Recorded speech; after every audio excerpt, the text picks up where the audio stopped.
Warning, the following video will contain spoilers from the Flash episodes Out of Time and Rogue Time. If you do not want to have any of these ruined for you, spoiler alert, stop watching now. Alright, hey guys, for those of you who are here, Dave here. And I just wanted to say that, yeah, it's been a bit since I've done a video, a whole week. Yeah. And first off, I just wanted to say thank you to everybody that wrote and called and messaged me about how I was feeling and everything. It's just, there's been a lot of real world crap that just kind of all hit me all at once, and I was just not feeling great. But everyone for saying keep going and keep making the videos, thank you from the bottom of my heart. I do appreciate it. Thank you. So, I'm back. I may not be exactly where I want to be, but I'm here. And I'm sorry, but after Out of Time, there was no way I was not going to be able to want to do a video about Rogue Time. Here we go. It starts off right where things left off at Out of Time. And it's interesting because, Barry's getting a weird case of deja vu. And we see the little things that he does different from Out of Time. That starts to have a weird little domino effect here and there. He starts anticipating it, but even Dr. Wells starts to get an idea about, hey, wait a minute, you went through time, you had a little hiccup, huh? And Wells is even paranoid. He says, don't tell me anything that happened. I don't want you screwing up the timeline. Just keep doing exactly what you did. Because if you don't, then time will find a way to fill in the gaps of what you did and make things even worse. Well, of course he goes to take care of Martin, so, Joe doesn't get kidnapped, Singh doesn't get critically hurt, and things start to fill in from there. But as that's happening, here comes Captain Cold and Heatwave back into town.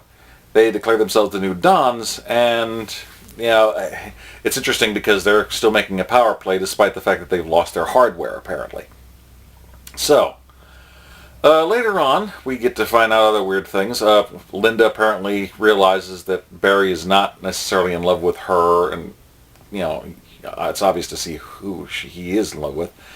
She breaks it off with him and says, "Go get her."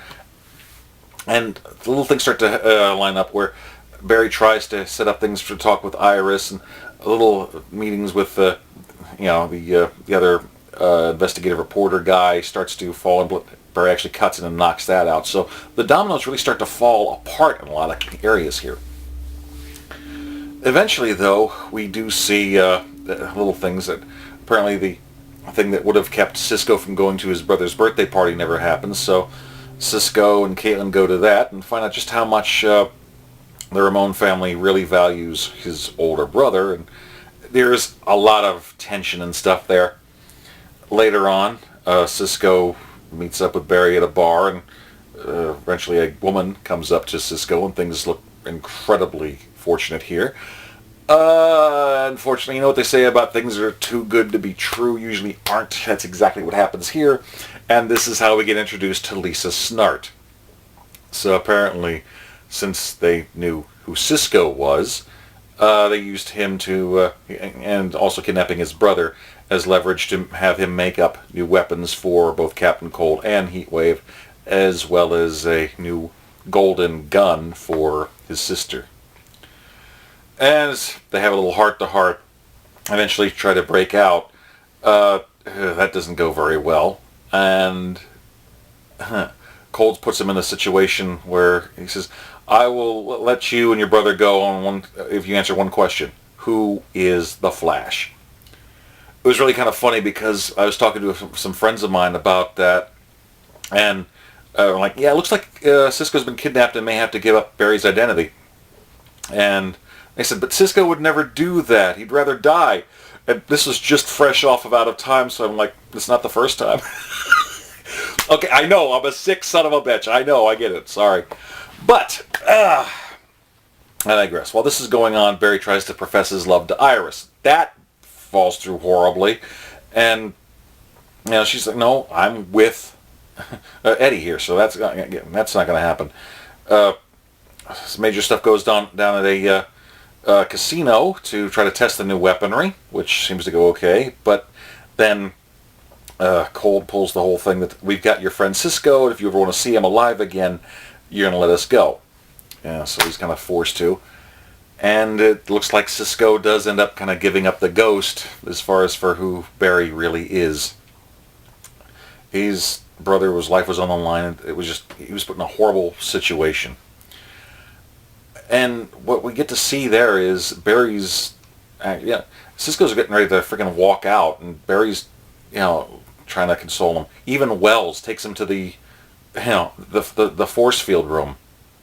And it's really interesting and humanizing to see what Harrison's doing here, because he's actually showing compassion. I mean, I would never have thought of this with who we now know is good old Eobard Thawne. But in a weird parallel to what happened the last time we saw Cisco and Wells in that room, Wells is actually explaining that, look, you made a choice. You proved you're human. And you did what you thought was right at the time. So I can't fault you for that. And in the same words that he said in parting to Cisco in Out of Time, he said with true sincerity to keep Cisco from leaving and quitting the Star Labs team. And that was an interesting touch. It honestly really was. And I was touched by it.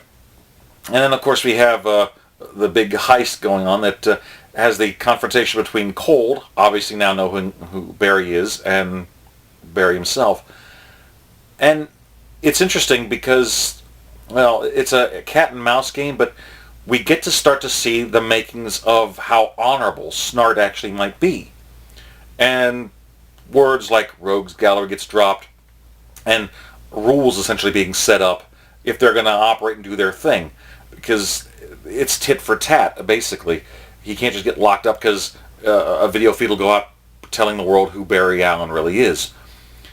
But now, it looks like if they are going to face off against each other in Central City or whatever, there are certain rules that if one crosses that line or the other, then we know the ultimate bad things will happen. So it's setting up for an interesting cat and mouse game with the Rogues Gallery. So we may actually get to see honor among thieves here, which I gotta admit is kind of refreshing. So we'll have to see how that plays out. And remember the asshole reporter who's about to reveal everything about Simon Stagg's disappearance and Wells' involvement? Yeah, Reverse Flash kind of puts a stop to that.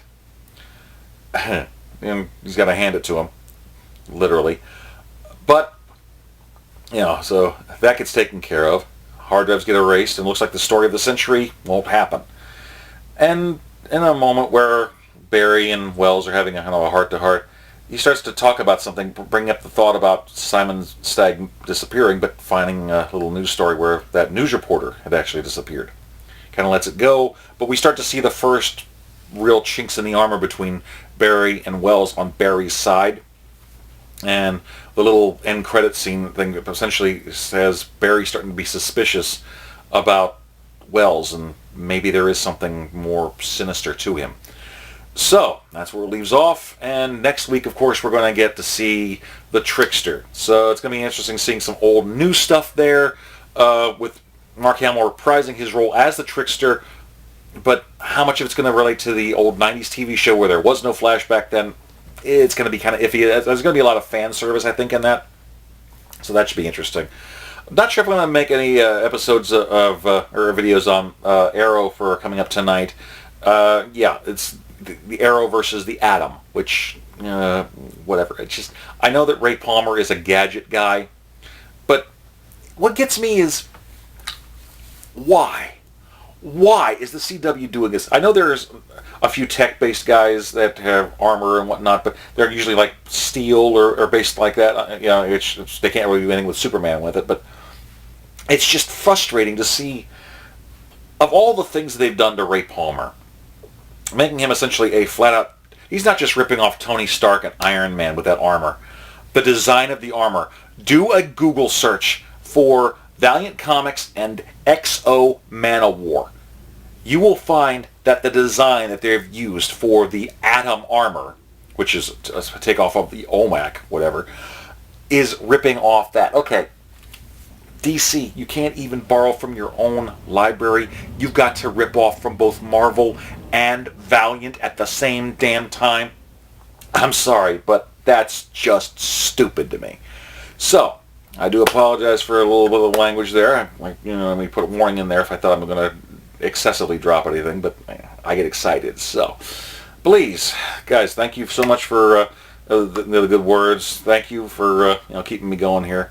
Please feel free to like, comment, share, and I'm also going to be posting this video not just here on YouTube, but also my Daily Motion and Vimeo channels as well.